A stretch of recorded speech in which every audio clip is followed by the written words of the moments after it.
আপনারা কি জানেন যে বাংলাদেশের অধিকাংশ ইমাম মুয়াজ্জিনরা কোরবানি দেন না? জানেন আপনারা? অনেকে হয়তো জানেন না। বাংলাদেশের অধিকাংশ ইমাম মুয়াজ্জিনরা কোরবানি দেন না, কিন্তু কেন দেন না?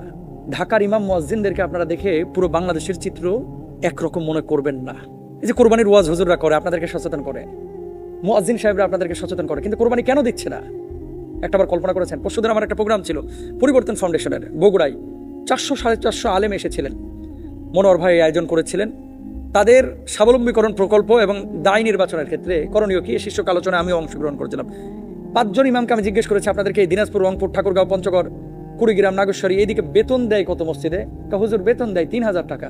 বেতন দেয় কত? বেতন দেয় 5000। আর এক আল্লাহর ওলির জিজ্ঞেস করলাম, আপনি কত পান? হুজুর আমার বেতন দেয় না, আমার বলে দিছে হুজুর ধান যখন তুলবে ধান কালেকশন করে ধান বেচে বেতন নিন। বুঝছেন বাংলাদেশের অবস্থাটা কোথায়? আর এক জায়গায় রসুন বেচে হুজুর টাকা নিয়েন, মানে মানুষের বাড়ি বাড়ি যায় হুজুরই রসুন তুলে নিয়ে আইবে, নিয়ে আসার পরে রসুন বিক্রি করে বেতন নেবে। এই সমস্ত মসজিদের সভাপতি, সেক্রেটারি যারা আছে, এগুলোরে ওর যে গোয়াল ঘর আছে না, গরুর সাথে বাইন্ধে রাখা উচিত।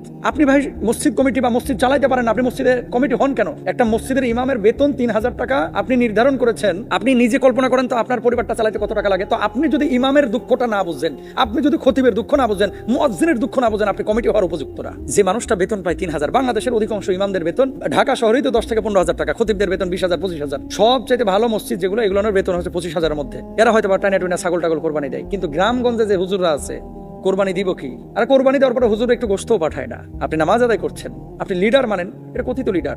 আপনার জানাজাটা কিন্তু ইমাম সাহেব পড়ায়, আপনার বিয়েটা আপনার ইমাম সাহেবই পড়ায়, আপনার ছেলে মেয়েকে দিন শিখায় কিন্তু ইমাম সাহেবই। এলাকায় বিশাল একটা কর্মযজ্ঞের আঞ্জাম কিন্তু ইমাম সাহেবরা দেয়, মুয়াজ্জিনরা দেয়।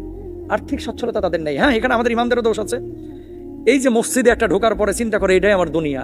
কেন রে ভাই? ইমামতের পাশাপাশি কি ভ্যানে সবজি বিক্রি করা যায় না? ইমামতের পাশাপাশি কি করা যায় না? আমি তো ফেসবুকে বিজ্ঞাপনও দিয়েছি, যদি এরকম কোন উদ্যোক্তা থাকেন যে হুজুর আমি আতর বিক্রি করবো, আমি মধু বিক্রি করবো, আমি এই সবজি বিক্রি করবো, আমার হোয়াটসঅ্যাপে নাম্বার দেওয়া আছে, আমার সাথে যোগাযোগ করেন, আমি আপনার জন্য দায়িত্ব নেবো ইনশাল্লাহ। আমি তো ওপেন ঘোষণা দিয়েছি এবং দিচ্ছিও আলহামদুলিল্লাহ। কেন এই কথাগুলো বলতেছি? আর্থিকভাবে যদি আপনি ন্যূনতম সচ্ছলতা না থাকে, আপনি দাওয়াতি কাজ করতে পারবেন না। মানুষ আপনাকে বেল দিবে না ভাই, পাত্তা দিবে না। এবং আপনি যখন কথা বলবেন, হুজুররা এগুলো বলে, এরকম একটা ভাব। আর বদমাশ চুরি করে, ডাকাতি করে, সুদ খায়, ঘুষ খায়, মোটা মোটা বান্ডেল কামাইছে, সে আপনার উপরে খবরদারি করবে। যে কথা বলতে চাচ্ছি ভাই, 10-15 হাজার টাকা দিয়ে ছোট ছোট এখন ব্যবসা করা যায়। ফোন ফ্ল্যাক্সের একটা দোকান দেওয়া যায়, ছোট্ট একটা টুল নিয়ে সবজির একটা ভ্যান নেওয়া যায়। ছোট থেকেই শুরু করেন না, অনেক মানুষ তো করছে, আপনি কেন পারছেন না? প্রত্যেকটা মসজিদের ইমাম সাহেবের উচিত উদ্যোক্তা হওয়া, চেষ্টা করা, ব্যবসা বাণিজ্য করা। শুধু মসজিদ মাদ্রাসা নিয়ে পড়ে থাকবেন না, কারণ মুহতামিম সাহেবের 4তলা বাড়ি হয়ে গেছে, সভাপতি সাহেবের 4তলা বাড়ি হয়েছে। আপনার ঘরের যে টিনের, এই ফুটা টিনের পানি সামলাইতে আপনার বউয়ের শাড়ি ভিজে যাচ্ছে, এটা নিয়ে কিন্তু অনেক কমিটির কোনো ফিকির নাই। তাহলে নিজের ফিকির নিজেরই করতে হবে, নিজের ভালো থাকাটা নিজেকেই সিদ্ধান্ত নিতে হবে। কোরবানি আসছে, একটু ইমাম মুয়াজ্জিনদের দিকে খেয়াল রাখেন।